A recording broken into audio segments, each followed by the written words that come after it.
অবুক আজ জালে ডেলিভারির সময় গান হাসাইছি একখানা ডাক্তারের ফোন দি আনি চেক আপ করাই লই। হ্যাঁ হ্যালো ডাক্তার, তুই একখানা আরো করে তাই তো একখানা চেক আপ গরম করি বইতার লাই। আচ্ছা আয়ু অবুক ডাক্তার আগেই পারলা ওসাকান খুলি। হ্যাঁ ডাক্তার আচ্ছ না আয়ু।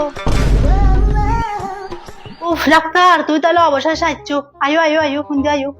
গরুর গোয়াল হুন্দি গরিব হই আর গরুরে আগ্রাসন গজ্জিরা নেই কবু বাচ্চা বাচ্চা তারা সারা নেই। কি গরু কি আলতো শোনো, তুই মানুষের ডাক্তার না? দৌড়ো আয় তো গরুর গাইনি ডাক্তার, আয় তো গরুর ডেলিভারি করাই দি। আয় তো আজ জালের চেক আপ করিবার লাইনে দি। আয় তো মনে করছি তুই মানুষের গাইনি ডাক্তার, তাহলে তুই গরুর ডাক্তার। আয়ো আয়ো আয় বাজু আয় দেখতে গরুর ডেলিভারি করাতে পারি মানুষের চেকআপ করিতে ডাক্তার তো ডাক্তার আয়ো আয়ো। না না না না না